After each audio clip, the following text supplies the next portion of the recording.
Welcome into the Russ Joy Show. I'm Russ Joy. You knew that because you're smart. It's also the name of the show. And we're already off to quite the start. There's no logo in the corner, and I am the one to blame. The banner on the bottom isn't up yet, but now it is, and I am to blame. The show is late this morning, but let's be honest. We just know that at this point, I run on Russ Joy time. The time that this show begins can vary, but what doesn't change is the passion and the love for each and every one of you out there over on YouTube, X, Facebook, and Twitter, even though X is Twitter. But good morning to everybody, because today is a day that we need to have a conversation about. 3 teams in town. We're going to omit one of them because that team happens to be inactive. There are actually 2 teams that are inactive, right? Because it's the Phillies and the Union. But there are 3 teams that are actively in action. And I have to tell you guys, I've taken some more time. I went back and I checked out what happened over the weekend with the Eagles game. And I actually felt for the first time that the Eagles have rounded a corner. And I know it's very bold to say. I know that it might seem kind of crazy. And I've been very, very critical of this team this season. And I've been very, very critical of the head coach. But I have to tell you, for once, I actually do think the Eagles might actually be okay. The Eagles might actually survive this. The Eagles might actually somehow, some way, pull the nose up on this thing. And I think it's just because of the talent. And we talked about this for a few weeks now. I don't think that the head coach has a full grasp on how to be a head coach in the National Football League, but I do think that the talent is there. I still think that this roster had some holes going into the season, but what we've begun to see is a ton of young players who just have figured it out. A bunch of young guys who have figured out how to make meaningful contributions to this team to start the season. And if there's no other reason that you should feel good about the Eagles coming out of an absolute decimation of the Cincinnati Bengals, it should be that. It should be the fact that this defense that was much maligned to start the season has now started to put it together. It should be that Quinyon Mitchell and Cooper DeJean have kind of figured out a way, despite the fact that they're rookies, to be meaningful players in a secondary that all of a sudden looks very, very dangerous. A secondary that, by the way, has kind of had the return of, we've been calling him Darius. We took away big play. We say can't be big play. Can't be big play slay if you don't make big plays. He had a pretty big play on Sunday in the end zone, costing the Bengals a touchdown that hit the receiver right in the hands. He was getting ready to bring it down. And Slay made a pretty big play. A pretty big play. And so we feel good about that. And you should feel good about that if you're an Eagles fan this morning. Because I went back and I rewatched part of the game yesterday, and I wanted to make sure that I missed things. Because sometimes on a Sunday, I sit down with all the children, and we watch the game together, and some of them have better attention spans than others. But I was like, you know what? Today's going to be a day that I'm just going to sit back. Let's take this game one more time and just see with a clear head, without having anybody hang off me. Let's get a clear idea. Let's get a clear understanding of what it is that we saw. And I felt even better. I felt even better on the rewatch, watching what the defense was able to do to Joe Burrow. Now, I talked about this on Monday's Crossing broadcast, but there were some plays to be made early in that game that just didn't happen for the Bengals. And it could have been a much tighter final score. Like, there was a path potentially to the Bengals making this one a whole lot more interesting than they did. But ultimately, that Eagles defense, despite the fact that they only put up 1 sack on the day, they made Joe Burrow's life a living hell. And they ultimately it created enough pressure on him to throw off his timing and to allow for that ever-improving secondary to figure things out. The maybe most positive thing you could take out of that game, other than the young guys, it's the reemergence of the vets that you thought were going to be, important for this team. We talked about a little bit ago. Darius Slay, Little Play Slay. We'll call him Little Play Slay right now. He's getting closer to getting his nickname back. Little Play Slay had a big moment. The biggest play was what happened when Rodgers tipped the ball to CJ and CJ was the guy who went absolutely bananas. The man creates a massive turnover in that game, and we all feel good about it in the aftermath. Now, I do want to tell you that while I was very impressed with the defense, and I spent Monday's show really talking a lot about the defense, on rewatch, I felt significantly better about the offense on a rewatch. Because that, to me, was the moment that I went, okay, I knew that Jalen Hurts had a very good game and had a very efficient game. I knew that Jalen Hurts went 16 of 20, but I wanted to know, I needed to know, could he figure it out? Like, how impactful were the passes? How many of them were checkdowns? How many of them were plays that actually busted open the opposition? And I have to tell you that, like, going back and watching it, going back and seeing Jalen Hurts execute in short yardage situations and really spreading the ball around, passing that love around, I felt significantly better. Now, I will tell you, the thing that stood out to me on the rewatch was not just the distribution, not just the relatively even distribution between Devontae Smith and A.J. Brown, but it was also the way that he got Calcaterra involved in the game. It was also the way that he got Saquon Barkley over 100 yards. But the big takeaway is we saw a lot of Jalen Hurts under center, which all of a sudden started getting the wheels turning a little bit, started getting this brain in this massive old noggin here thinking a little bit. Did we just see for the first time the Kellen Moore influence on the offense? I mean, beyond the pre-snap motion that we saw from week one that we felt pretty darn good about. Like, did we finally start to see something that gave us the indication that Kellen Moore might have actually figured something out, might have been given a little bit more reins to the offense? Do we think it was a more collaborative effort? Do we think that it was something where maybe Nick Sirianni, Kellen Moore, Jalen Hurts, maybe even Saquon Barkley have a little conversation about what is it that we need to do here that's going to set this team up for success and sustain success? And I keep coming back to it. There was a whole clip that I took out of an episode a few weeks ago and popped up onto the YouTube channel. But like, it felt like for a long time, Nick Sirianni was just afraid to run the ball.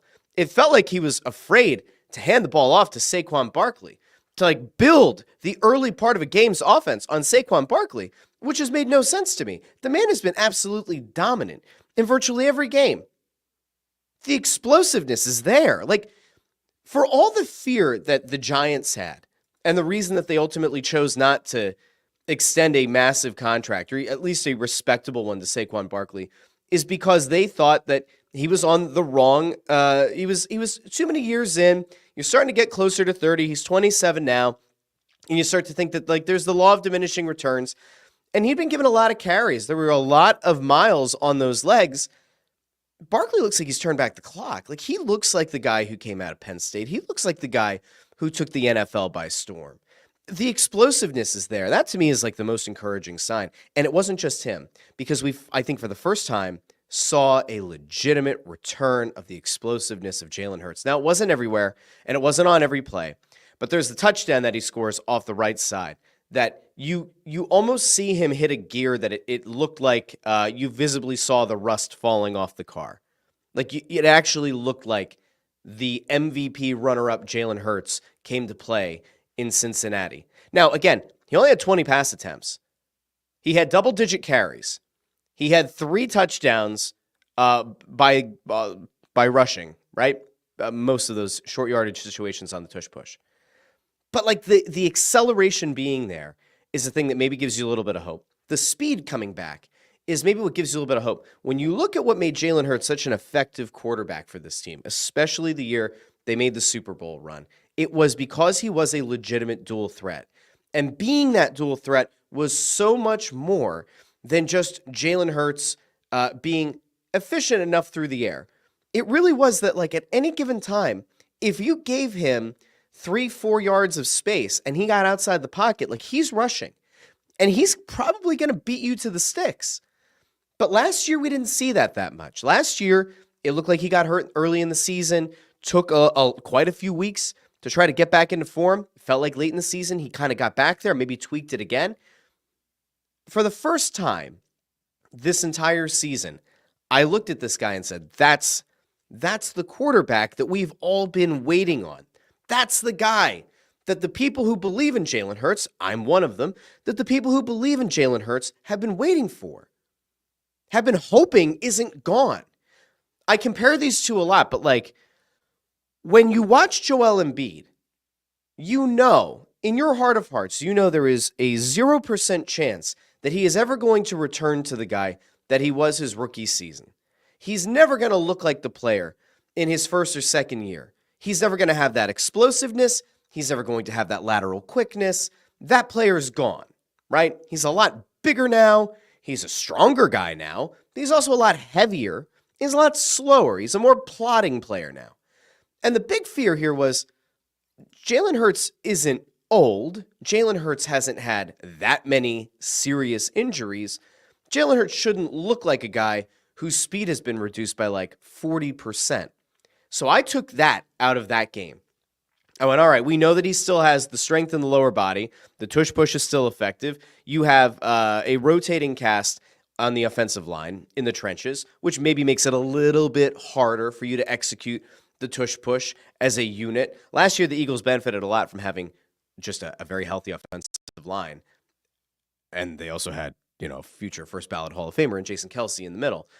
But like, they still have an effective tush push. You sometimes now see them go for it on third down, so they give themselves 2 opportunities to execute, but it still works. It's still a viable option. And we did see that Jalen Hurts kind of took a little bit of a different path on one of those touchdowns, where he kind of actually physically rolled to the left of the pile and kind of took the path of least resistance. And that's fine too.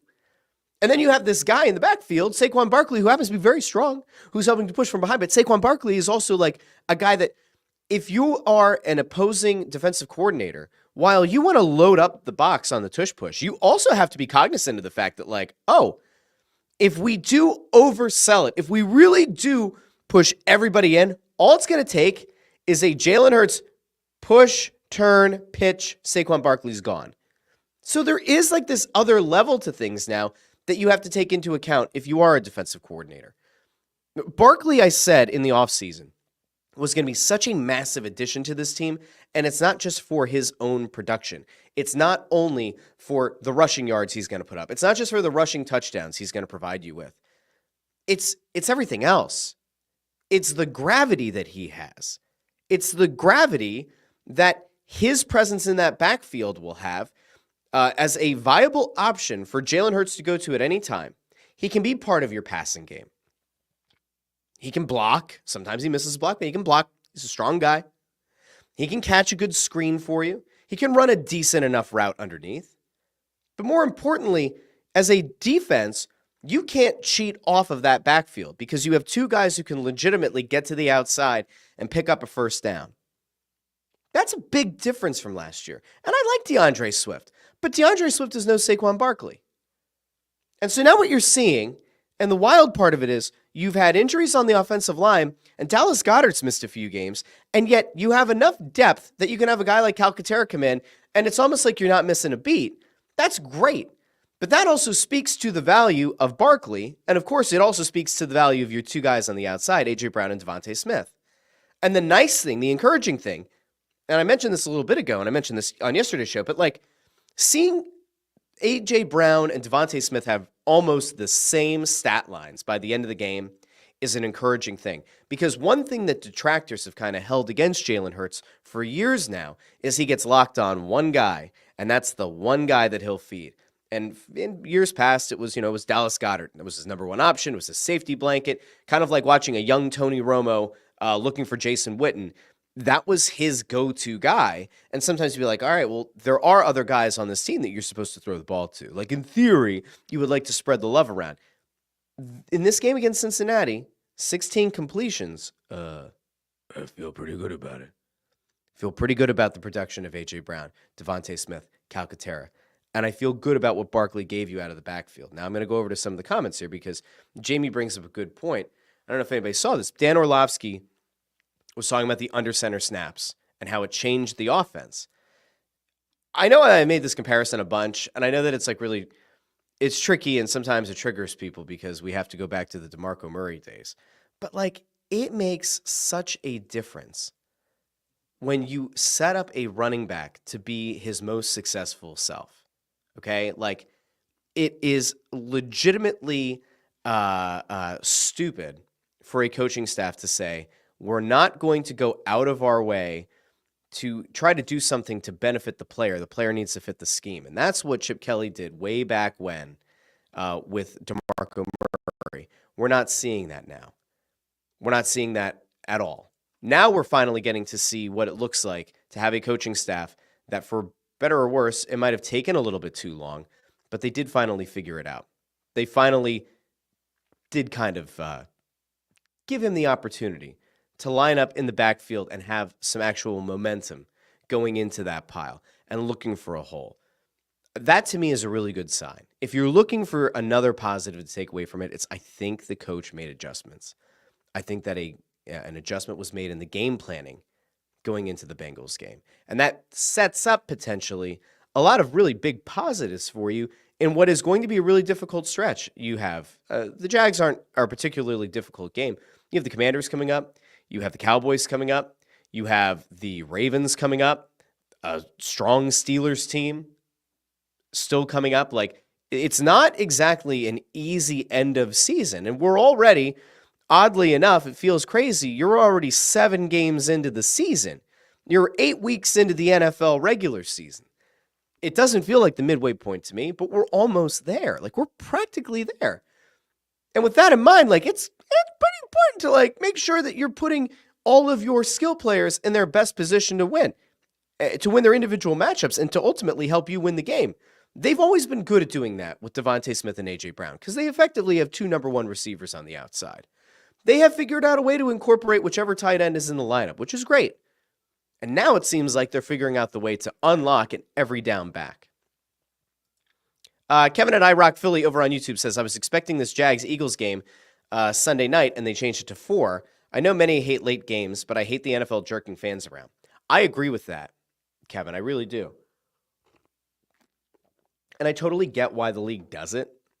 And there is a small part of me that does actually think that it's good that the league has the ability to flex these games and that it's not just like the last 2 or 3 years, the last 2 or 3 weeks of the season.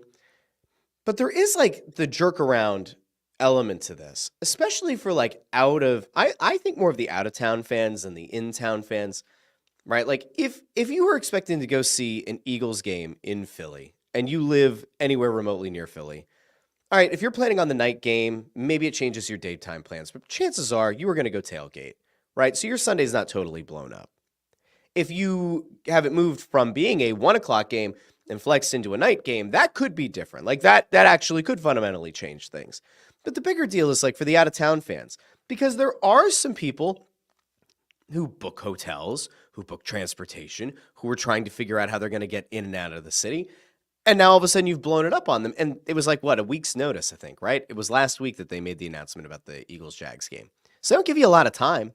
To me, like, that's not showing that you really care about your fan base as the NFL. Like, it shows me you don't actually care all that much about your fans and you don't care about their ability to get to these games because I guess the NFL looks at it as you've already bought the ticket. Ticket is already purchased. Whether or not you resell it is not their problem. But I kind of agree. I like the Sunday night games too. I don't like staying up that late for games, but man, like sometimes it's just nice. And like this felt like it had a pretty good storyline, right? Super Bowl winning coach, the first head coach in the history of the Philadelphia Eagles to win a Super Bowl, comes back to town against a guy who up until recently was very much viewed as being on the hot seat, and he still might be on a warm seat, but 2 pretty decisive wins in a row takes a lot of heat off.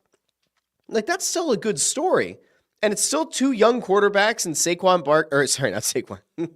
and Jalen Hurts and Trevor Lawrence. Like, it's still a good matchup. Like, it's still an interesting matchup. I don't like when they flex out of prime time. I think if the Eagles had continued to struggle, if the Eagles were going into this game as a 500 or a below 500 team against a pretty putrid Jags team, then I'd say, all right, I guess it makes sense. But I'm not in love with the idea here. I'm not in love with the decision here. Now, I want to go back to Saquon here for a second because Saquon is a guy that we have kind of touted on this show as being a pro's pro. We talked about this last week, the clip that was going around of Nick Sirianni sitting on the bench next to Saquon Barkley and saying, hey, like you're close to getting your career high. I want you to go after it if you want to. And then Barkley essentially saying like, no, I'm good. I want the young guys to eat. Ryan Clark had Saquon Barkley on his show over the weekend. And I just wanted to throw this to those of you who might have missed it. It was a pretty cool moment as they're kind of recapping what happened.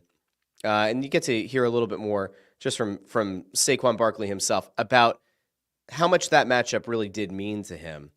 And you remember, going into that game, he said that he wasn't looking at it as a game of vengeance. He wasn't looking at it as a revenge game. It was just another game on the schedule. But I want to go to this clip, and I want to break this down a little bit. What Saquon Barkley had to say about last week against the Giants. You're playing against the team that drafted you. You have an opportunity to break your career high in rushing yards, but you said you wanted to let the young guys eat. What was it in that moment that you were thinking that said, it'll be better for me to allow my teammates to get shine than have some sort of act of vengeance on my old team by breaking my career rushing record? I mean, it was never about vengeance for me going into that game, to be honest. I struggled with that a little bit, but unbelievable supporting cast, whether it's my family, friends, coaches, teammates. But in that moment, which I kind of wish never went viral or kind of made it out there, obviously, shout out to the Eagles PR team. I know I was mic'd up, but I feel like it takes away from being authentic. But for me, it's like I see how hard Kenny and Will Shipley worked. And I think Kenny's a really, really good running back. I tell him all the time, I got the scoop on him. Everyone sees him as a smaller back. They don't know how strong he is. And I get to compete with him in the weight room every single day. I want to pause there for a second because there's something that I disagree with. And it's not about Gainwell. I like Gainwell a lot. He said he wishes that clip hadn't got out there because he thought that it kind of takes away from being authentic. I think it's the total opposite. Like, truly, I do. Because that wasn't a moment that he had in front of the cameras. Like, Saquon Barkley didn't go out after the Giants game and go out to a press conference and then get asked about it and say, yeah, you know what, I chose that I wanted the young guys to eat. Like, no, that was a true organic moment. That I actually think that makes him a more authentic guy. I mean, like, sure, he knew he was mic'd up, but Barkley doesn't strike me as like a disingenuous dude. So like that actually felt like a real moment. And actually getting to kind of peel back the curtain a little bit and see that as it's playing out in the competitive atmosphere of a division rivalry game, albeit one that the Eagles were like very firmly in control of. I thought that actually speaks to a guy's authenticity. By all means, let me know in the comments if you agree, but we'll go back to this. And then the Will Shipley kid, he's special. I think he's gonna be a really good player in the future. And he loves ball. He loves the game. So, sometimes my motivation is to go out there and get the job done. So I could see my guys shine. And the opportunity came where, Coach came up to me, and I appreciate Coach. A lot of coaches don't do that, but being so, locked in and to the game and understanding his players, like to some people, like they want that moment. They want that moment, rightfully so. But for me, it was all about like, hey, like we work just as hard together. The reason why I'm able to get this amount of yards is be able to feel fresh because Kenny was out there balling with me. Will come in practice, takes reps from me. So I just want those guys to go out there and get their burn. Hold up. I would love to know from all of you out there on YouTube, Facebook, and X. How do you feel about Saquon Barkley? 7 games into the season. Has he lived up to what you thought he was going to be? Has he exceeded expectations? I think expectations were already high for the guy. I do think that there was probably a small part of the fan base that was really trying to maybe temper expectations a little bit because we all kind of know what it feels like to set the expectations too high for a free agent. And you do have to kind of accept the fact that, like, he's 27, had a lot of miles. You didn't want to imagine that he was going to be a generational-esque back here. But, like, I feel like he's exceeded my expectations. I'm going to go out to Ford here, who says, I feel Barkley has exceeded my expectations. He's played very well and seems like a good human being. Man, I'll tell you what, like, I think that part of it, too, the being a good human being, I know that we, like, kind of undervalue certain things. I'm not going to throw the in society. I hate that. I might talk about the election here a little bit at the end of the show. You can avoid that part if you want. But, like, I think that we fundamentally have lost very simple core tenets of what it is to be somebody who, like, is of value to their neighbors and to their friends and to their family. Like, I think that we've just kind of lost some kind of understanding of what it is to just be a good person, right? Like your values can be different. You can disagree about things. We're definitely going to talk about the election in a week, like later. But like, just because you don't agree with somebody, or just because you're not going to vote for the same person, like you could still be a good human being. You can have two people who are morally and almost maybe overly emotionally juxtaposed from one another, line up from each other, right? But like you could still both be good human beings. You just disagree about certain issues. But sometimes I feel like we've actually lost sight of what it is to even be a good human being and to be somebody who is of value to their community. Barkley seems like a really good guy. And it's two teams now that have gone out of their way between the Giants, during and after his tenure there, and the Eagles here who have been like, this guy's a good dude. And so like I look at it and I feel very positive about his addition to that locker room. I think he's been everything and more than advertised on the field. Jamie says, it's really nice to see Saquon's capabilities behind an O-line that does their job. Imagine how he feels, right? It's a really good point, too. The Giants have had bad offensive lines, and he was able to somehow still make the best out of a horrific situation behind some really bad lines. And also, by the way, at least in the Daniel Jones tenure, not playing with a particularly good quarterback. I know that it's kind of like hard, and maybe it seems a little bit hypocritical to try to really evaluate what exactly Daniel Jones is because he's played behind such a bad line. And like maybe we won't know. Like maybe eventually he'll be like a change of scenery guy. He'll go somewhere else. He'll have a better line in front of him. And all of a sudden, Daniel Jones ends up looking like the guy that the Giants decided to give $40+ million a year to. Like maybe that will happen someday, but I don't see it happening in New York. But again, like it kind of speaks to Barkley's dominance. It speaks to how good he was early in his career that he was able to overcome that. And now you do look at him behind a good offensive line, but I will also point out, not the healthiest offensive line this year. It's not like it wasn't like last year where it felt like you were getting all of the good luck. You were getting all of the best health luck in the world. He's playing behind a somewhat patchwork offensive line. And I know that we all feel pretty good about Cam Jurgens, and I do, but like that is a huge difference between a future first ballot Hall of Famer and a guy who's in his first season full-time playing center at the NFL level. And like he's done an admirable job, but like again, that's a critical position on that offense. That's the guy who's checking out for blitzes. That's a guy who's calling things at the line before snapping the ball. Like he plays a critical role. Oh, and by the way, he's kind of like that fulcrum point on the tush push. So he's the guy that's got to get low the fastest, the earliest, and like a lot falls on him. I don't know. Barkley has been able to just, again, to me, he's exceeded expectations. Nico says he's playing well, and I love everything he's doing off field. Beautiful. I'll go to Ford here too. He says, honestly, the NFC is wide open. Lions seem like the best, but they're beatable. And I don't disagree with that. It's a weird thing that we keep seeing. And I don't know how much you guys watch of the other games and of the other teams. But I have last year, it was FanDuel, right? Yeah, it was FanDuel. Last year, FanDuel ran the promo where you got a few weeks, I think it was 3 weeks of NFL Sunday ticket. And I was like, okay, I'm in. Like, it was 3 free weeks, and then it was like a discounted rate from that point on. So I was like, okay. So I packaged it with YouTube TV, and I love Red Zone. Red Zone's like my favorite channel. I love those whip around channels. I wish that the NBA had an all the time whip around channel. I wish the NHL had a dedicated whip around channel. I honestly wish that baseball, Major League Baseball, had on even the MLB Network had a whip around show. I love those shows. I think they're fantastic. I would absolutely love to see that happen in the other leagues. But all right, I have the benefit of I have Red Zone in one corner, and then I have 3 other games on. And I've tried to watch as much of the other NFC contenders as possible. Admittedly, not the easiest with all these kids running around this house. But like, there aren't that many teams right now in the NFC that give me significant pause. There aren't that many teams right now that I sit down and I say like, all right, if the Eagles are who they've looked like they are the last 2 weeks, am I really afraid of the NFC South? Not really. I think the Bucs game maybe puts a little bit of a pause in the back of your mind. And I would just as easily say that it had a lot to potentially do with just the unbelievable heat on the field and the fact that the Eagles players just weren't ready for that. There were a few injuries.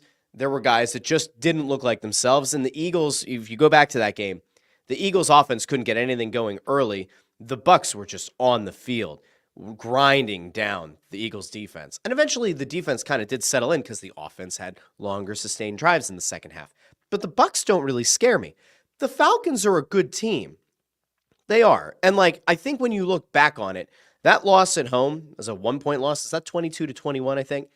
That was the game where you're like, Jesus, you only gave up 22 points. You should be able to win that game, given the offensive firepower on this team.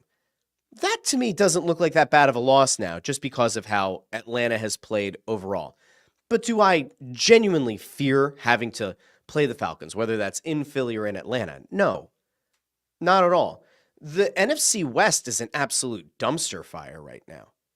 I mean, the Rams, if you look at it from top to bottom, the Cards, the Niners, and the Seahawks are all 4-4. And then you have the Rams at 3-4. So they're all really tightly bunched. And the Niners have had a lot of real injury concerns.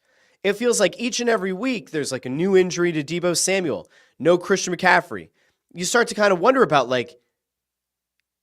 is this it for them? Is this just the typical, you lose a Super Bowl, you fall off? Is that what this season is going to be for them? Now, if they get healthy, do I think that the 49ers are a team that could give you a legitimate run for your money? Yes. Do I believe in Kyler Murray and the Arizona Cardinals? No. I simply don't believe in them because of the curse of the Pottsville Maroons, which we may have talked about on this show. The Cardinals can't win a Super Bowl until the NFL gives the Pottsville Maroons back the 1925 NFL championship. Maybe someday we'll do a thing on that, but the Cardinals don't scare me because the Cardinals can't win the Super Bowl. It's actually verboten. The football gods won't allow it. And then you look at the NFC North, and it's all right, the Packers look really strong. And they were able to kind of stem the tide of missing Jordan Love, who got hurt in the first game of the season, very late in the fourth quarter, on a play that Packers fans said was dirty by the Eagles, which it wasn't, but fine. They look strong. They look fine. The Vikings have looked strong. Interestingly enough, the Vikings and the Rams played each other. The Vikings were said to potentially be in conversations. There were rumors going around that maybe the Vikings would try to price Matt Stafford from the Rams, which would certainly make things interesting. That would certainly maybe change the NFC North race. I don't know how much it really changes the NFC race overall. But if I were Minnesota, would I rather have Matthew Stafford at this point than Sam Darnold? Yeah, I probably would. And I think that it would actually get them into a position where they could win that division. But Detroit is, for my money right now, the best team in the NFC North. Detroit looks like the most complete team, and they look like they came back this season with an absolute vengeance. They look like a team that has something to prove. And that kind of team is really dangerous because when it's not just the talent, but it's also the talent busting their ass to live up to or maybe even exceed their talent level, those are the teams you have to fear.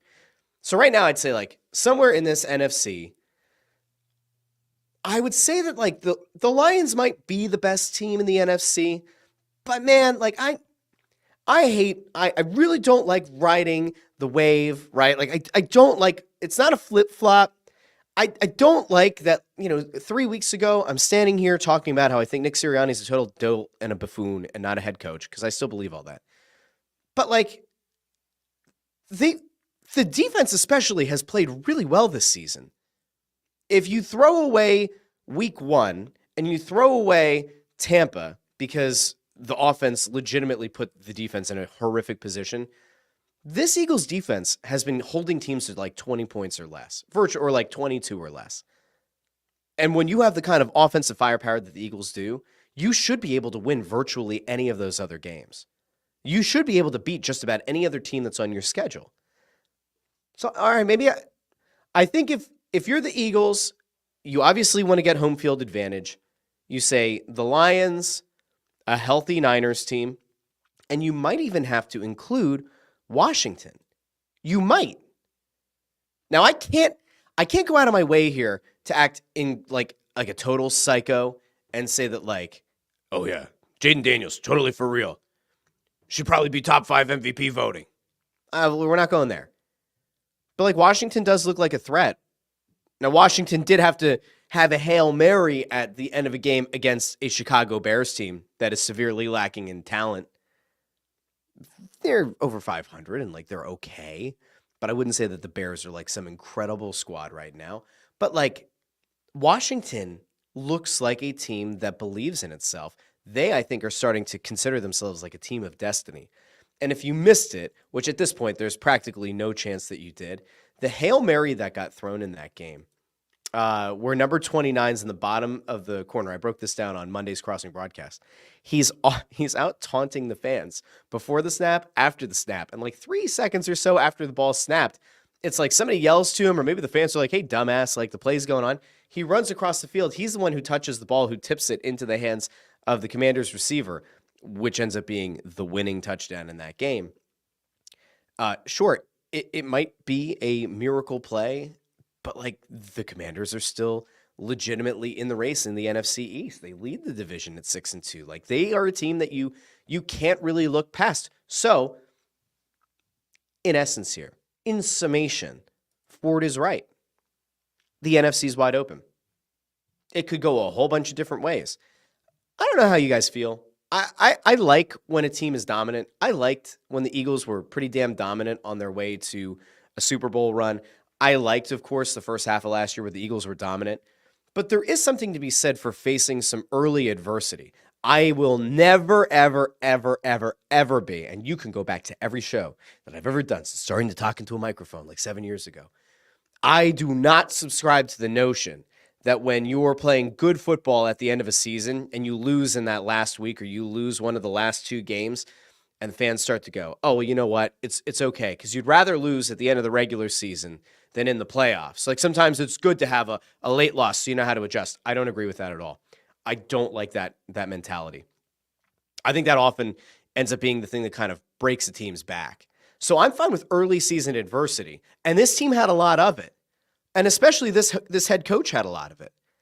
And I would like to believe that just based on some of the adjustments that we saw, a little bit against the Giants, but certainly against the Bengals, I would really like to believe that we are now in a position where we're seeing a Nick Sirianni, Kellen Moore relationship that has begun to blossom, and that we might start to see more of what we expected and more consistency, and a Jalen Hurts who maybe isn't going to be an MVP runner-up again, but is certainly a Jalen Hurts who's a top 5, top 7 NFL quarterback. And if that's the kind of play you're going to get for the rest of the season, this team's going to win a lot of games.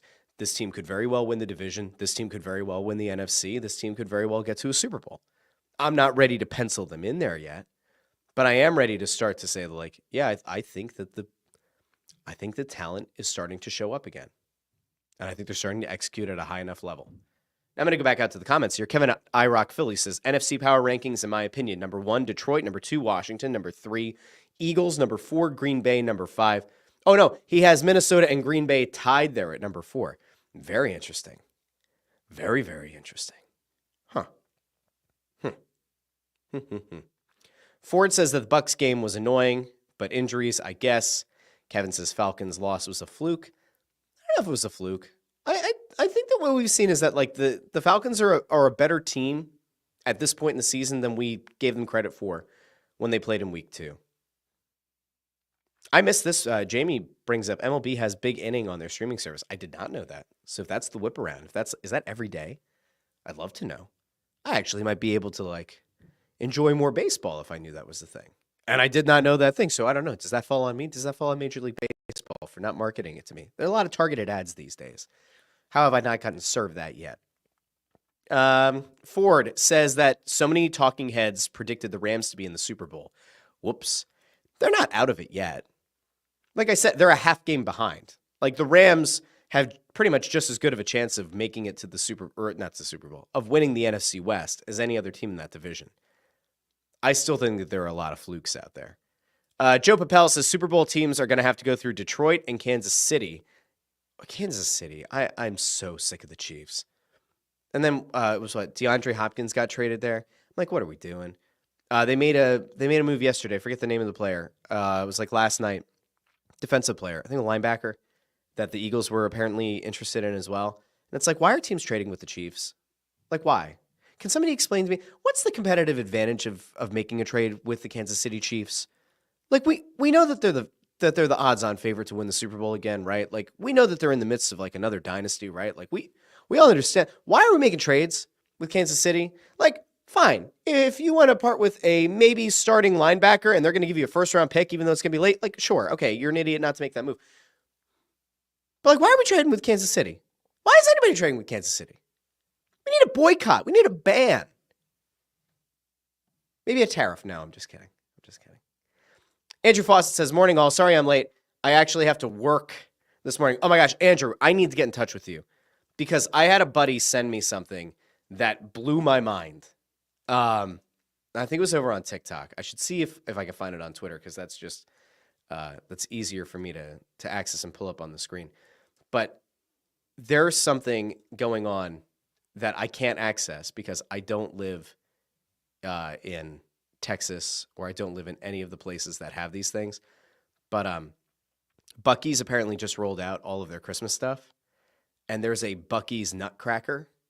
And so I, like a psychopath, was like, oh, you know what? I'm gonna go and look and see if Buc-ee's has a merch store online, so I could just buy the Buc-ee's Nutcracker. I think they call it the Buck Cracker, and I was really excited. And guess what? Can't buy it online. Can't buy any of the Buc-ee's stuff online. You have to get it like through eBay or through secondary stuff. I can't have that. Can't have it. Not good. Let's see. Joe Papel was asking for it, but we'll throw it out here too. Barring injury, who's the team or who's beating them in Kansas City in January? Let's take a look at the AFC really quick. Who in the AFC could give Kansas City a legitimate run? I don't think the Bills can. I don't buy into Josh Allen's ability to perform in the postseason. So no. The rest of the AFC East, by the way, is an absolute dog shit. Like absolute horrific race right now. Dolphins are 2-5. Tua came back. They lost in heartbreaking fashion. Patriots are 2-6. The Jets are 2-6. Aaron Rodgers looks like he'd rather be any place other than playing in the NFL right now. The Broncos aren't going to give them a run. The Chargers aren't going to. The Raiders aren't going to. Steelers are an interesting team. I don't think the Steelers can beat Kansas City, but the Steelers are in a really weird position. If you haven't followed that, like there they are in the offseason. They go out and they get Justin Fields and they get Russell Wilson. Justin Fields gets the Steelers off to a really, really strong start. I think they got out to a 4-2 start. Then Russell Wilson comes back healthy, and they hand the reins over to Russell Wilson. All the Steelers fans start freaking out. Like, no. Everybody saw what Russell Wilson was with the Broncos, which was not the Russell Wilson that made it to Super Bowls in Seattle. So people started freaking out. Well, Russell Wilson's gotten them back-to-back wins. So all of a sudden, the Steelers kind of look like they might be back. They have a veteran head coach, and Mike Tomlin. Like, I don't hate their chances of making a deep playoff run. And also in that division's Baltimore. And you can't rule out Lamar Jackson, and more importantly, you can't rule out a team that has an absolute stud of his own in Derrick Henry in the backfield, which is almost in a way reset what the expectations are for running backs in this league and probably resets the free agent market going forward. Saquon Barkley and Derrick Henry only cost teams money, not picks, and they were both relatively affordable when you compare them to some other guys in this league. They're both steals. And Derrick Henry's been an absolute monster for Baltimore so far this season. AFC South, nobody really scares me. CJ Stroud, I'm a big CJ Stroud guy. I like the Texans. I have no problem with the Texans. I'm drinking out of my Houston mug from when my wife and I went there for our anniversary. I will actively root for the Texans to do well, and I like CJ Stroud, but they're not going to beat the Chiefs either. So I'd say like maybe I think Baltimore probably is the most realistic team. That maybe is the only team that I would give a legitimate chance right now in the AFC, and I think that's it. Let's see. Kevin at iRock Philly says Detroit and Washington will be the Eagles' biggest challenges in the NFC. I think that's probably pretty safe to say. Ford does point out correctly. Nick Wright predicted that Washington would win the NFC East. I do remember on this show doing the breakdown of the clip where he put the Eagles at 3rd, and I think he had the Commanders I thought he had the Commanders at 2nd. I thought he had the Cowboys to win. Maybe I don't remember. Ford, we'll have to go back and watch that. We'll have to go back and check that out. I'm not totally positive. I thought he had the Commanders at number 2. Kevin and I Rock Philly says Eagles' toughest games at Washington, at Ravens, and then Steelers. I think those are probably the ones that you look at. I know that there was the conversation about like the Eagles having an easier schedule second half of the season. I don't see that. I think it's because people thought that the Steelers were going to fall off and not be a particularly good team. There are practically no gimmies on the schedule. I think Jacksonville is probably about like your last real gimme on the schedule. And then other than that, like you take a quick gander at it. You're at Dallas. That's not a gimme. Home against Washington, certainly not. At the Rams, that could end up still being a tough game. At Baltimore, tough game. Home against the Panthers. All right, that's a gimme. Home against the Steelers, no longer a gimme. At Washington, no. Home against the Cowboys, no. Home against the Giants should be a gimme, although that could also be a revenge game, and you have no idea what things are going to look like at the end of the season with the standings, so that could go a whole bunch of different ways. Let's see. Andrew Fawcett, are you going to hook me up? He says, I'll send you a message on Instagram. Andrew Fawcett, you are my favorite person. You're my favorite Texan. My favorite. Of all the people in Texas, and there are many people in Texas, you may be my favorite if you can hook me up with with the buck cracker. Anyway, let's see if there's anything else that we want to get to, because I would like to get off of the football now, because this has been a long football segment. I did not expect to go this long in football, but that's okay. Ford says he doesn't trust Lamar, doesn't trust him in the playoffs, couldn't do it at home last season, had home field advantage. I'm not so sure. I still believe in Lamar Jackson, but I understand the hesitance. I think that having a legitimate stud in the backfield probably helps him. He didn't have a guy like Derrick Henry last year. JH says the Eagles are going to beat the Chiefs in the Super Bowl. Book it. # never a doubt. JH, I would love that. We'd feel fantastic about that. Nothing like exacting a little bit of revenge.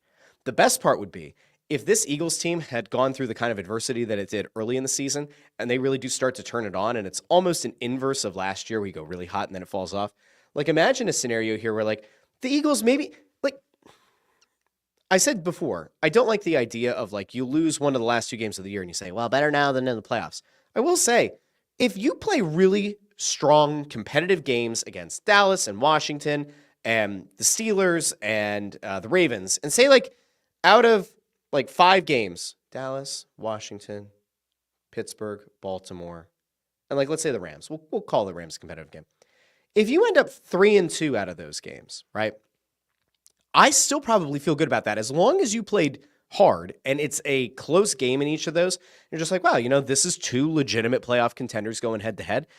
I can buy into that. Somebody clip this for later, but like if you end up 3-2 in a stretch like that, I think that's actually okay.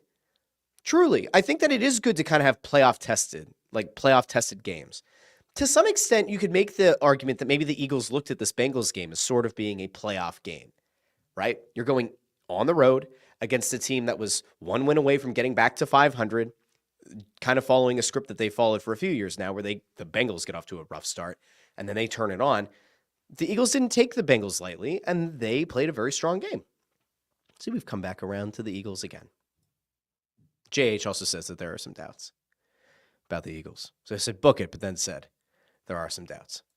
Okay, now I would like to talk about somebody who I don't have doubts about. Is that okay? Can we move off the Eagles? We're going to move off the Eagles, but I do want to remind people that as you're watching the show on YouTube, X, and Facebook, you might actually be one of the people who instead listens in the podcast feed. And yes, there is a podcast feed. If you don't like having your phone on the dashboard of your car or on the vent or wherever you put your phone, as you have Waze or Google Maps or Apple Maps pulled up on your phone as you're maybe going down to Wells Fargo Center for a game, maybe going to work, going to school, doing whatever it is that you do. If you're like, I don't want to be the person who's walking around the grocery store with YouTube pulled up on my phone, there is a podcast feed. There is an app for that. You can find the Russ Joy Show on Apple Podcasts, Spotify, Amazon Music, Google Podcasts, Pandora, wherever you get your podcasts. Now, Google Podcasts is kind of dead, so it's like YouTube Music now. But, like, you get the point. So it's everywhere that you could get your podcast. If you like the third-party apps, if you like what was the one I used to use? It was like Playcast or something, and then there's there's Overcast, and there's like Player FM or whatever. And you find it there as well. So the show is everywhere. Find it in the podcast feed, subscribe. And I have good news for all of you, and that, of course, is that the drive to 500 subscribers, we are getting closer, my friends. I know that it seemed kind of funny to do when there was like 300 subscribers. We've now comfortably crossed over the 400 subscriber mark. Once we get to 500, within 7 days, I will pull the name. I will pull the name of a random subscriber. That person will win the jersey of their choice, worth up to $175. It could be an Eagles jersey, it could be a Sixers jersey, it could be a Flyers jersey, it could be a Phillies jersey, a Union jersey, a non-Philly sports team jersey, up to $175. So if you haven't done so already, go over to YouTube. It's very simple. You go over to YouTube, you subscribe to the channel. Now, I would encourage you, obviously, to ring the little bell to get notified whenever the show goes live. As we know, sometimes it goes live at 8:30, sometimes it doesn't. So when you ring the bell, you get the little notification. Sometimes it sends you an email. Maybe it sends you a push notification on your device to say, hey, Russ started the show at 8:45 instead of 8:30, and you're like, oh, okay, well, that's good to know. Or like you go on at 8:30 and you see there's no stream setup sitting on the channel, and you're like, oh, maybe he forgot, maybe he's asleep. That's not true. Maybe his kids missed the bus. That's possible. You get the notification when the show goes live, so just go do that. But like the video, that's big. I've noticed some of the episodes, lots of likes, some not as many likes, and then I feel personally wounded. Then I'm like, did these people, they watched it and they didn't like it? Do they not like the show anymore? So anyway, like the video. It actually does help. It helps people, other Philly sports fans, find the show. So if you haven't done so already, hit the like button. And I always ask this, but especially for the people in the live stream, I love and appreciate all of you. But if you can go into the regular comments section after the episode's over, you can leave your thoughts about something you agree with, disagree with, a prediction, whatever you want it to be. You leave that in the comments. That also helps. YouTube smiles at that kind of stuff. I don't know why, but they do. So we just, we try to make them happy, I guess. Now, I will tell you, if you've been over on X this whole time and you've been tweeting, because I see that there are tweets, there are notifications that are coming through, and I don't know if they're about the show or if they're about a tweet that I put out about Zavragan last night. But I think that one or two people have been watching the show and they've been replying to the video and they haven't been clicking on the video and then sending a tweet there. If you do it that way, you're just sending a reply. If you click the video first and then you type your comment, I can pull it up on the screen. Okay, I'm done with all that. That was just a lot. I think I mentioned Kolosov at some point, and now we have JH calling him Sexy Alexei. I am not selling that shirt. That is not a shirt I will be selling. Absolutely not. Ford also wants the Brandon Graham, Kelly Green, John. So that's where we're at. Okay. Joe Papel says positive waves Moriarty. Chris Freed says, are we fast approaching the point where we can say nothing good came out of the Cutter Gauthier trade? Oh boy, do we have to go to the Flyers? There are Flyers questions coming in. Maybe we do. Oh boy. Dave Quinn says, I did it. I hit the like button. Now talk about Kolosov, or did I miss that already? No, you did not miss. All right, fine. I guess we'll go Flyers. I was going to go Sixers, but I guess we'll go Flyers. Do we go Flyers first or we go Sixers first? I should open up to a poll. I should actually put it on the YouTube channel and let democracy prevail. We are 1 week. We are 1 week away from an election. Perhaps I should let this to democracy. In fact, for the first time maybe in the history of this show, I am going to throw up a poll because I want people to have some kind of say in this wonderful show that all of you people, for whatever reason, decide to check out. So allow me. I'm going to create a poll. You guys are going to get to choose. Do we go Sixers next or do we go Flyers next? And remember, this will come down to whoever wins, okay? Whoever gets the most votes, and it's going to have to be quick because I feel bad for all the people who are in the podcast feed listening to the show after the fact. They're like, we don't get to vote. This doesn't seem very fair to us. You know what those people get the benefit of? They get the nice little timestamps. Or the people who watch after the fact that aren't watching it live. Those people, they have the timestamps. So put that in the segments, and then you can see it on the stream. So if you don't like the Flyers, you just skip the Flyers, probably go to the Sixers, or vice versa. Or maybe you listen to one, and then you come back, or whatever. As of right now, we're at 71%. 7 votes in. 71% says Flyers. I feel like we might have to talk Flyers. Sixers are picking up some steam. Now it went the other way. We're at 70-30 right now, 10 votes. I don't know how long I'm going to leave these votes up for. I think that that's probably an okay stop or an okay place to. Oh, we're up to 13 votes. 69% say Flyers. I think just based on some math, just based on the numbers I can see across the stream, I'm thinking we probably should go Flyers. All right, we'll go Flyers. And then we'll come back to Sixers. All right. Maybe I'll send a smoke signal. I see that Ford is not looking forward to the Flyers talk, but that's okay, Ford. I'll send you a little smoke signal. I'll make a fire in the office here and let you know when it's done. Because I am seeing a lot of comments here about the Flyers, so fine. We'll go to the Flyers. The Flyers are in a very weird position right now because if you paid attention to the team over the weekend, maybe you did, maybe you didn't. We were down there doing Press Row Show on Saturday and Sunday, which made it not feel like a weekend at all.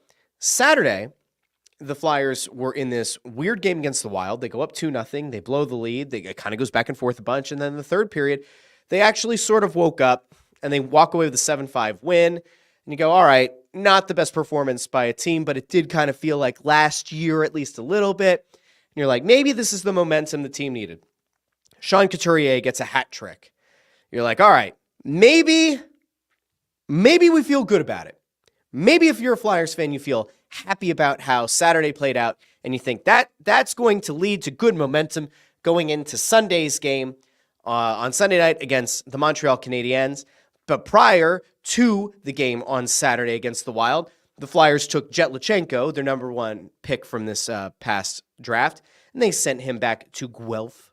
They sent him back to juniors. So his first season with the Flyers is officially over. He didn't get the full 9 games. He didn't get to play in 9 games. He played in a few. He looked okay. He had a really impressive enough camp for the coaching staff to want him to be here and to get to experience some of the travel and to get to experience what preparation is like in the NHL. And it's all good. I don't view any of it as a negative. He's 18, all right? Like, he's an 18-year-old kid. You can't expect a lot. He also wasn't being viewed as a generational talent. He wasn't a young Sidney Crosby. He wasn't like a young Connor McDavid. He wasn't even like a young Connor Bedard. He was just being viewed as like, oh, might have even been a stretch where they drafted him. And yet, there he was on opening night. So Jetlachenko gets sent down. We also find out that Cam York is going to be out for at least 2 weeks, which in Flyers speak means like probably 4 months. We don't know. No one actually knows. If there's one thing in this life that you can pretty much guarantee, it's when the Sixers or the Flyers give you a timeline on how long a player is going to be out, double, triple, or quadruple it. It almost never comes out sooner, and it almost never is exactly on time. So Cam York's going to be out. Cam York has been one of their best defensemen, which means Eric Johnson gets back in the lineup. It means that they bring up Emil Andre, who maybe will get to play some games. But more importantly, what it meant was Alexei Kolosov was getting called up, which is very interesting. Muy interesante. So the Flyers, as of right now, have 3 goalies on the roster. They've got Sam Ersson, who's their clear number 1, who had to step up after Carter Hart, whoop, whoop, that's the sound of the police, at the end of last year, or halfway through last year. So Carter Hart's gone. Sam Ersson had to be the number 1. That was, mixed results. But he got to go into the offseason knowing he's the number 1 goalie, prepare for being the number 1 goalie. Has looked pretty damn good this season so far. Then you have Ivan Fedotov, who they brought over late last year, got the visa. He had all new pads. He was trying to break it in. He never really looked comfortable, but like, what did you expect? Had the whole offseason. Didn't look particularly great in the preseason. Got a few starts under his belt in the NHL to start this season. Also didn't look particularly good. Alarm bells start to sound. Because despite the fact that they're a rebuilding team, the organization doesn't want to take 15 steps back. They probably should. Always good to get yourself in position for elite talent because they're in cap hell, due in part to Chuck Fletcher. A little bit of that is of their own doing, but okay, we'll steer away from that for right now. So they don't want to take 15 steps back, at least to start the season, because there was some enthusiasm around the Flyers based on the fact that they were sort of in a playoff race late into last season before the wheels really fell off. So there was like a lot of excitement around Matvei Mishkov. There was excitement about Jetlachenko. But things weren't going well, and they especially weren't going well with Fedotov.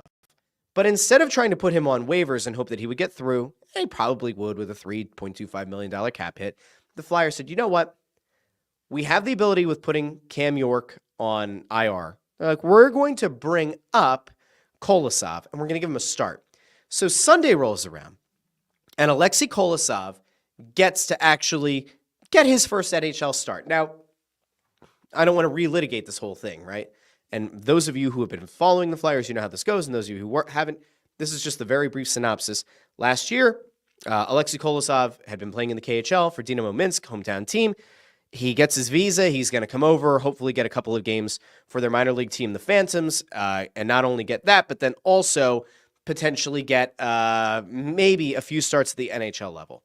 While he's waiting for his visa, Ivan Fedotov just shows up in the U.S., visa in hand, gets to start. Kolosov goes down, plays 2 games for the Phantoms, doesn't get in the playoffs. There's a whole bunch of he said, they said through the offseason. Kolosov's not comfortable. He goes back to Belarus, doesn't report to training camp. Looks like, oh my God, like, how is this guy going to try to strong arm the team? There's a communication that's had. He changes agents again. And then you take a step back and you go, all right, what exactly is Alexei Kolosov going to do? What is this going to look like with the Flyers? He goes down. He's playing for the Phantoms. Does okay. Like, does just fine. Kolosov looks okay. Okay? But certainly not blowing anybody's doors off. The Flyers have this opportunity to bring him up to the NHL level and get a start and see what he looks like, okay? He looked okay on Sunday. He didn't look incredible. Like, he doesn't look like the second coming of pick your favorite goalie. But, like, he looked more comfortable. Where Fedotov is this, like, super massive human being who's, like, trying to look over traffic, Kolosov does get down and play a more athletic style of goalie. He does look like a guy who can actually compete in this league. He looks like a guy who can set himself up for success and maybe get this team a few wins. They gave up 4 goals, but they weren't all his fault. One of them really was only his fault. It kind of went under his arm that he needs to make that save. But the others, missed assignments by defensemen. One is this incredible redirect on a Gallagher. But Gallagher that, like, it hits the stick that's, like, almost shoulder high, hits the stick, and then, like, the speed, like, doubles coming off the stick. Like, it's an absolute laser. It's kind of a laser going in, but it's absolutely a laser after it hits the stick. So you walk away from it and you go, all right, what did the coach think of Kolosov? Well, the coach gave one answer. And he said right off the bat that the positive was the goalie played pretty well. But that's all we got about Kolosov because the media didn't ask again the entire post-game press conference about Alexei Kolosov. It's 11 minutes of a post-game presser, and no one asks another thing about Alexei Kolosov, not a single person. So that was bad. Okay, like that's just like that's not good work by the media who are down there. All right, because he's like one of the big stories in the offseason. It's kind of a big moment. There was some conjecture about whether or not he was the first Belarusian goalie to ever play in a game in the NHL. That was not true. That he was the first Belarusian goalie to start a game, also not true. We did a little bit of research at the desk. It was Danny Taylor, is a Canadian Belarusian goalie, but he was born in the UK. So technically, Kolosov was the first Belarusian-born goalie to play and start a game in the NHL. It doesn't matter. Kolosov looked good. But we didn't get to hear from Alexei Kolosov. And that is actually something that we have not gotten to talk about at all. And I'm sure that we'll talk about at some point on So the Goalie this week. But, like, the Flyers have apparently, after, hearing from some media people, and I saw Kevin Kurz put it out from The Athletic, apparently, in the midst of a season where the most highly touted prospect is a 19-year-old Russian who is learning English, but a Russian who speaks Russian, and now despite the fact that their backup goalie, who has, like, somewhat passable English, also is a Russian speaker, and despite the fact that this third goalie now, Alexei Kolosov, is Belarusian, who speaks Russian and does not speak English, the Flyers haven't employed a Russian translator. They apparently don't think that that's important, which is crazy, right? Because what exactly are you supposed to do? Igor Zamula speaks Russian. Fedotov speaks Russian. Zamula speaks Russian and English. Fedotov, Russian and some English. Mishkov, Russian and very little English. And then Kolosov apparently speaks no English at all. They don't think it's important to have a translator. Now, the way that it had been worded to me by some people was that, they don't think it's important for him to have a translator. And I said, no, that's not what that is. That's the Flyers controlling the narrative. That's legitimately a thing where the Flyers are actively trying to prevent the media from getting quotes from Matvei Mishkov or from requesting Matvei Mishkov every night. In the offseason, or maybe it was the preseason, Tortorella said that like he's going to control how much Mishkov talks to the media, and it's not going to be the Matvei Mishkov show. He's not the reason that they don't have a translator. I can't imagine. But I'm sorry. That is such a shitty thing to do if you're an organization, that this media can't actively ask questions of the most important player on the team, and that they can't get the backup goalie or even this potential third goalie who might end up staying with the team the rest of the season in Kolosov. They can't get these people to speak to the media because nobody speaks Russian. Now, I had long made the joke that I was going to learn Russian in time for Mishkov coming to the U.S. I did not expect him to be here in 2024. I thought it was going to be 2026. I can tell you that I've started to kind of go back to some of my old notes from a class that I audited. And if worse comes to worse, perhaps on the Press Row show, I will go down into the locker room and I will request Matvei Mishkov. And I will make sure that my Russian is good enough, at least hockey-based Russian is good enough, that I'll ask Matvei Mishkov some questions. Or I'll go down and ask Alexei Kolosov some questions. Am I that much of a dick? Yes, I am. Will I do it to prove a point? Yes, I will. Would I much rather the Flyers just hire a translator? Yes, I do. But Kolosov looked okay. I thought he was fine. And we get over here. Landros2 says, Kolosov, 4 goals on 24 shots, and that's an improvement. That's the state of Flyers goalies. I don't think, in fairness, that, like I said, those 4 goals were all on Kolosov. I think one of them was. That's it. So I wouldn't really think that much about it. I wouldn't really worry that much about it. Let's see. JH says, Les habitants font Montréal. Andrew Fawcett says 6 points for Coots in 9 games. 5 of them came in the same game, but hey, it's a good point. Absolutely a good point. Couturier has kind of gone and rolled back the clock, and it's fantastic, and we all should feel good about it. If you're a Flyers fan, you should feel good about Couturier. Now, this is one of those things where somebody's going to say this was a great move by John Tortorella to piss him off and play him on the 4th line left wing in his 800th game, and it lit a fire under Sean Couturier. I don't think that's what this is. I think Couturier is just like kind of livid as is about how things went last year with the coach, and I don't think that like he needed another fire to be lit under him. I really don't think that's what it is. But if you want to tell yourself that, random person out there, you certainly can. Andrew Fawcett says, Ersson being a clear number 1 is a stretch. He's been okay, but he's still learning. He's a clear number 1 relative to the other 2 guys. Fedotov's not a number 1 guy. Kolosov, we haven't seen enough at the North American level, whether it was the 2 games last year, the start of the season at the Phantoms, or even this game, to say that he looks like a number 1. So we're not positive here, okay? Let's see what else. Dave Quinn says Ersson hasn't been that good this year. No goalie has yet.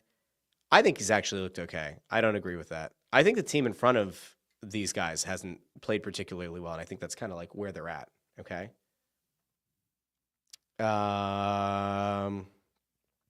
Let's see. Dersh says, I'm not a fan of Kolosov and his shenanigans, but any judgment in his first NHL game in a game 2 of a back-to-back with this team is insane. I agree with that. I think that's actually fair. I think it's totally fair. I think that like the one other thing that you look at if you're talking about the good potential goalie that you have here in Kolosov is that like if he stays up here, which Anthony seems to think, we talked about this on the Press Row show, Anthony seems to think that there's a very high likelihood that Kolosov stays here the entire season, that they're going to put Fedotov on waivers, he'll clear because of the cap hit, and that you'll get to give him routine starts. Like you'll be able to have Fedotov actually get every night starts at the AHL level, adjust. Maybe it makes him a possible trade candidate. Maybe it gets him where, like, if there's an injury to Ersson or to Kolosov, you bring him back up and he's ready to go. I'm not sure. JH has my 100% reasonably probable conspiracy theory is the only reason they gave the Iron Sieve, Fedotov, a bag was to bring Mishkov over early. You can have that. I believe that they have the same agent. I do think that the Fedotov extraction from Russia was probably a good thing and may have been part of how they were able to get Mishkov over here soon. Remember, NHL teams and KHL teams definitely can't negotiate together. It's against the rules and the agreements between the teams. They can't, but the agent can. The agent can kind of be an intermediary to kind of figure out how to get a guy out. Now, the really great thing is that you could feel even better about the fact that, like, Zvragin has played out of his mind. He was playing for Sochi, and then SKA brought him back over. He's 19. He's put up better numbers in the KHL this year at age 19 than Fedotov and Kolosov last season. He looks like a legit stud. Isn't it crazy that the Flyers went from, like, can't have a goalie, can't find a goalie, had Bobrovsky. Snyder wanted Brizgalov. Brizgalov wouldn't mentor Bobrovsky. You traded Bobrovsky. He's gone. Bobrovsky has certainly had plenty of success, won a Vezina, won a Stanley Cup. You had Carter Hart. Carter Hart looked really good. I still, if you go back and listen to any episodes of Snow the Goalie, I was never totally sold on him being a top 10, top 5 goalie, but he was a legitimate number 1 goalie. And then, whoop, that's the sound of the police. So he's gone. And now you're left with Ersson. You have this Fedotov guy who some people thought could push Hart for playing minutes a few years ago. You have this guy Kolosov who no one really knows what to expect. All of that. Like, you take all those things into account. And you go like, all right, there's maybe some positivity here. Like, Kolosov's also young. Ersson's not old. Fedotov will probably be best served as being trade bait. And then you go like, you have Bjarnason who's in the system. You have Zvragin who's in the system. All of a sudden, the Flyers aren't a goalie factory, but they have intriguing goalie prospects for the first time in probably a decade, maybe longer. Like, that's exciting stuff. Okay. I'm kind of done with that. Let's see what else.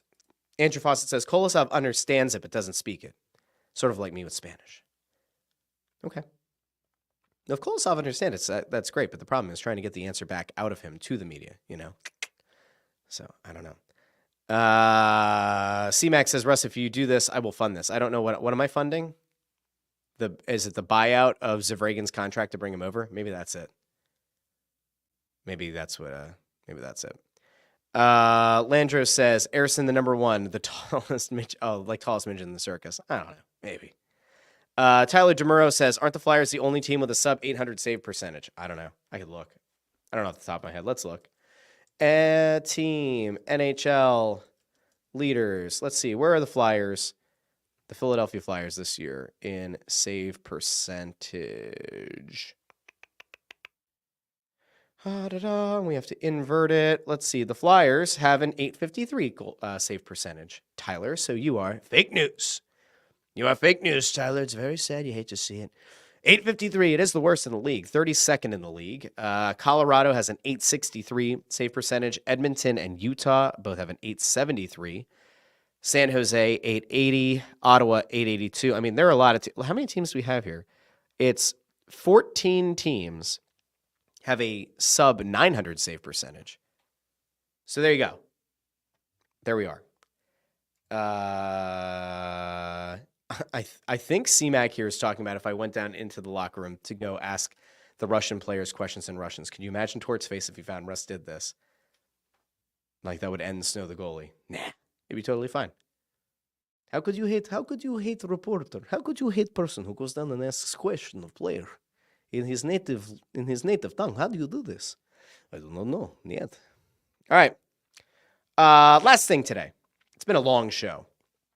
Sixers. We have a little bit of positivity. We can ride just a tiny little bit of Sixers positivity going into Wednesday's game against the Pistons. They have the Pistons coming up. They have the Grizzlies coming up in the next 2 games. Positivity. I am positive that the Sixers are going to look like absolute geniuses no matter what happens on Wednesday when we watch Tobias Harris vomit all over himself. Tobias Harris has been, to put it very nicely, dog shit this season for the Pistons. Like, legitimately awful in his return to Detroit. Remember, he played in Detroit prior to being here.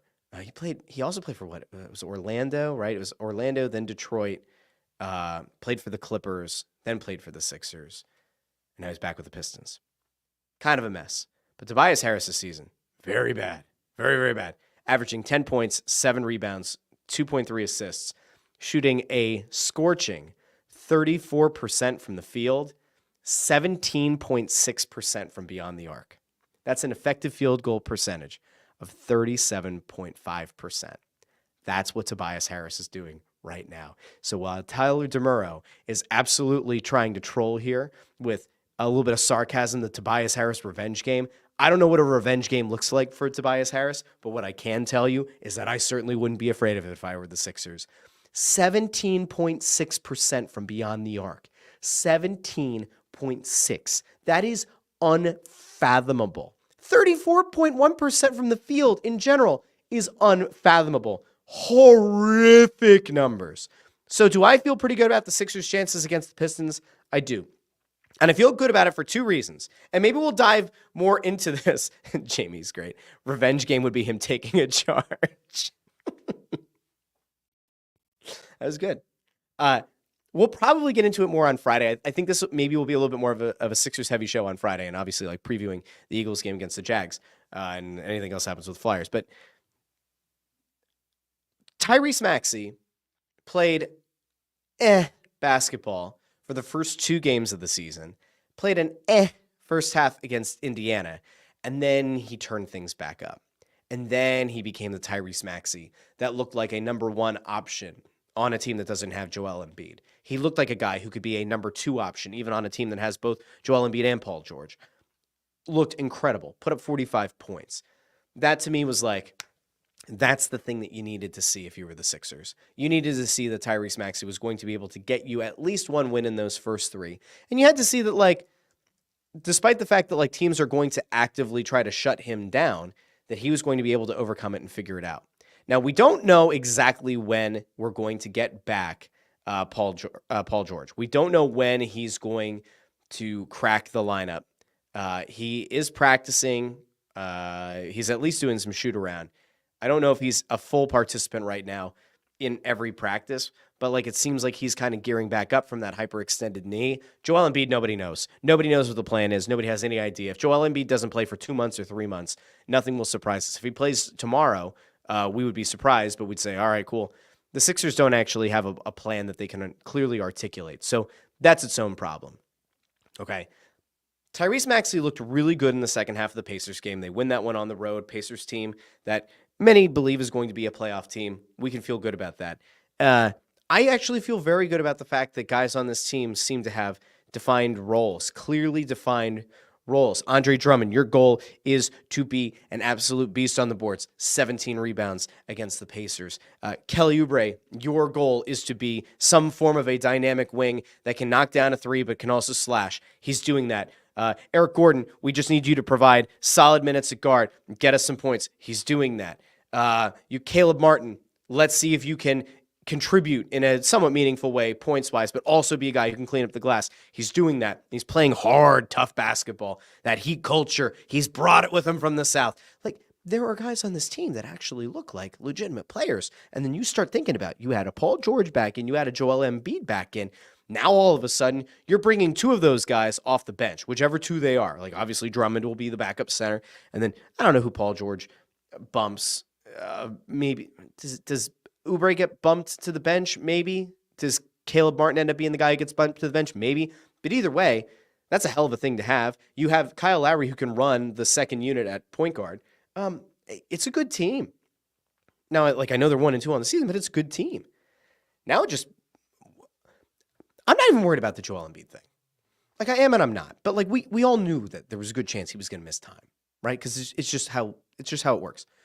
But if you can get Paul George back here healthy, and you can get consistent Paul George games, I want to see what it looks like to have Tyrese Maxey and Paul George playing together.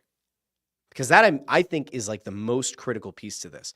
We know that Joel Embiid can probably play well with Paul George. We know how he's looked with like decent enough wings. We know what he's looked like when he's had a solid guy like a Jimmy Butler in this lineup. We know the kind of shots that he's able to set up with his gravity for a guy like Tobias Harris who can't hit them. So I felt like that was all a positive. Like, genuinely, I think that it was a really good showing. It's a really good sign, potentially, that when you get Paul George back in the lineup, you need to see how he and Maxey play off one another. And that will give you probably a pretty decent idea of what it's going to look like when they get to put it together finally with Joel Embiid. So we don't have a ton to like dive into there because it's only been 3 games and you're only playing with one of your stars, but that star is starting to take the next positive step and look like the guy that we all kind of envisioned him being again this year. So that's a big positive. Now, the last thing and this isn't going to be long. We are a week away from an election. I have one thing. I have one very simple request to all of the people who are out there. If you listen to the show, if you watch the show, do me a favor. Remember, we are all a lot more alike than we are different.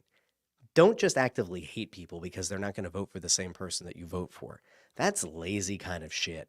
That's the kind of thing that the weird machine, the weird two-party bullshit system wants you to believe in, is that you have to actively hate people who don't support the same people that you do. Some of you, when you go in to vote next week, are going to hit the button and you're just going to go right down one side. And some of you are going to go right down the other side. Now, do I like that kind of voting? I don't. I don't actually think that that's a great thing. Some of you, it's going to look like you're filling out an SAT where you're just like here, here, here, here, and maybe you're like, oh, there's a libertarian here. I haven't seen that. Just fill in that bubble. Do your research. Look up these candidates. Go ahead. Vote for whoever you want to vote for. Go in, vote with a clear conscience, do the whole thing. But just remember that as you're driving past your neighbors' houses, if they have a sign for a candidate you support, all right, cool.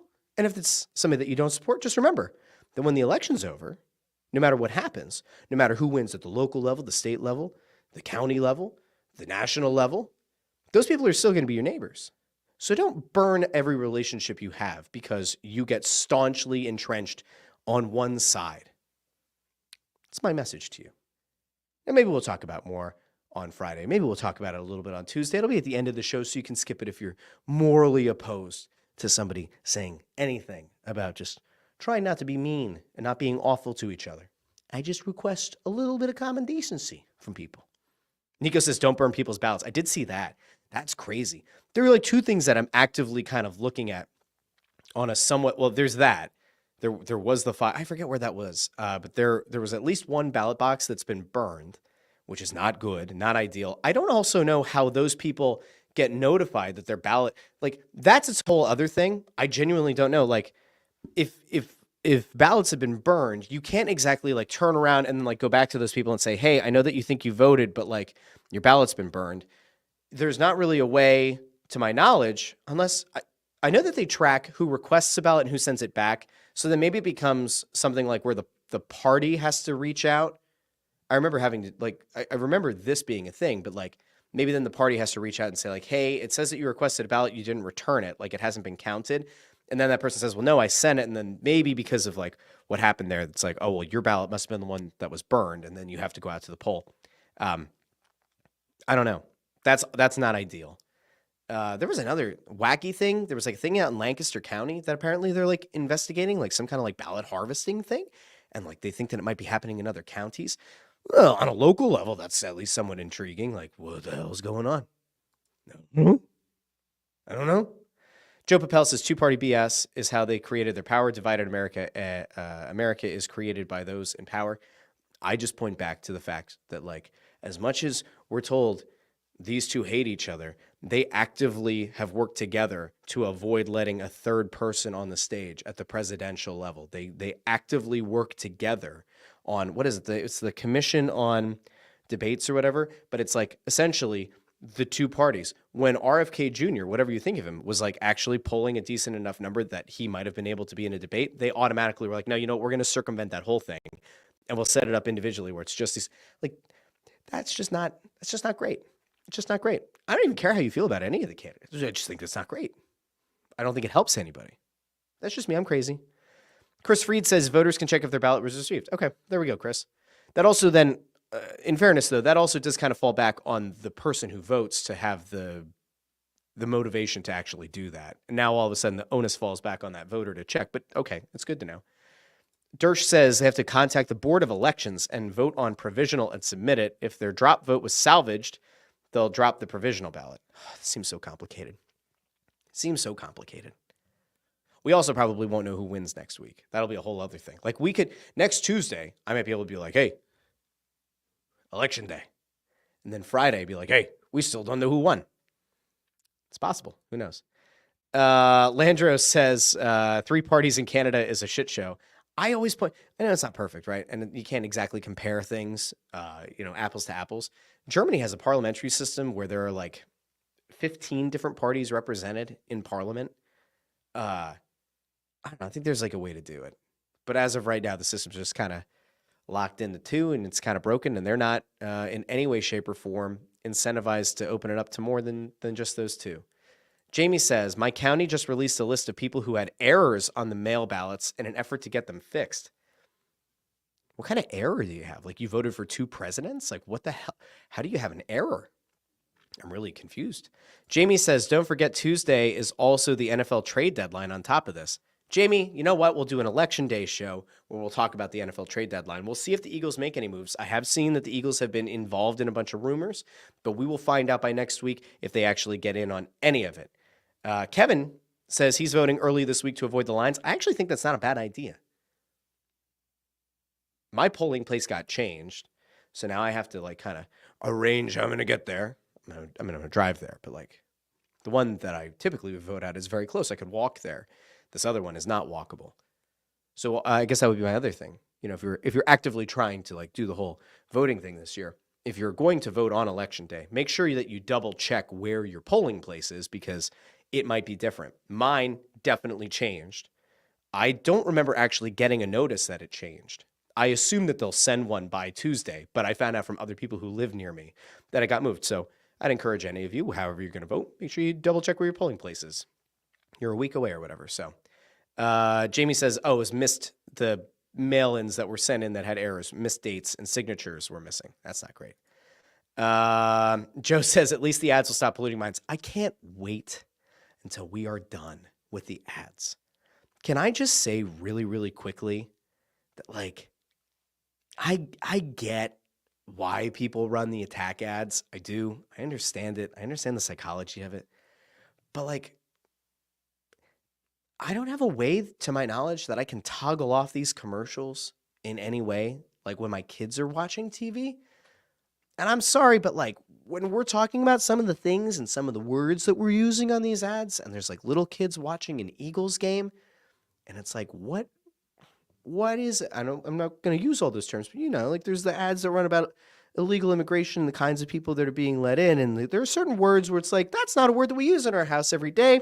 What is that? And I'm like, well, I don't think that now's the time to have a conversation with a 4-year-old about consenting adults or not consenting. You know, and you probably follow me. I'm just like, I don't know if that really should be on TV at 1 o'clock on a Sunday with the kids on the regular TV. Maybe I'm crazy. I don't know. I'm just a little bit far gone now, guys. Maybe it's just me. All right, we're going to go. I will be back on Friday, 8:30. I will set the studio up in advance. We'll go live right at 8:30 on Friday. It's going to be a heck of a show. I might get a guest for Friday. I'm starting to think about rolling in the occasional guest on Friday episodes. And there are a couple of people that I've been talking about having come on this show, bring a little bit of fire, or bring a little bit of knowledge, or bring a little bit of fire and knowledge. So you'll have to check back in on Friday to see what I'm talking about. Or maybe it'll just be little old me and all of you wonderful people on YouTube, X, and Facebook. I want to thank all of you who tuned in. Make sure you hit the like button, subscribe to the channel, ring the bell so you get notified whenever the show goes live. And if you haven't done so already, go over to Apple Podcasts, Spotify, Pandora, Amazon Music, wherever you get your podcasts. Leave a 5-star rating because that's helpful. But if you leave a 5-star review, that's even more helpful. And I'd greatly appreciate it. Don't forget to drive to 500 subscribers. Let's hit that 500 subscriber mark. And then somebody's going to win a jersey. And that's a great thing. And by the way, that's not an illegal thing. We could do that. Hit 500. Somebody gets a jersey. It's just how it works. It's a beautiful thing. So if you haven't done so already, please, seriously, go subscribe to the channel. And I'll give everybody a heads up. I think that people who have their subscription listed as private won't be able to, I can't pull their name into the collection. So I'll let people know, like, hey, we're going to do the randomizing of the list on this day. Flip your subscriptions to public for that day or whatever, and then I'll get you added into the spreadsheet, and then I'll flip it back off. So, or if you're somebody who follows me on Twitter or Instagram or whatever, and you're like, hey, I don't want to make it private, but you send me a screenshot showing that you're subscribed and the name of your channel or your name, I'll add you to the list. If you're uncomfortable for whatever reason making your subscriptions public so I can pull your name into the list. So however we want to do it, it's totally fine. Anyway, I will be back very, very soon. In fact, I'll be back on Friday. I might hop on Crossing Broadcast Thursday, maybe. Snow the Goalie will have an episode this week. Press Row Show, I won't be at the Halloween edition, but I've been told intern Andrew's going to dress like me. We got a lot of stuff going on this week. Everybody have a great rest of your week until Friday. And Landros, I don't know what to make of this, but Landros says you are the Elon Musk of Philly sports podcasts. I don't even know if I want to imagine what that begins, but I would certainly be happy to have that money. And on that, have a great day, everybody. I will talk to all of you Friday here on The Russ Joy Show. Have a great one.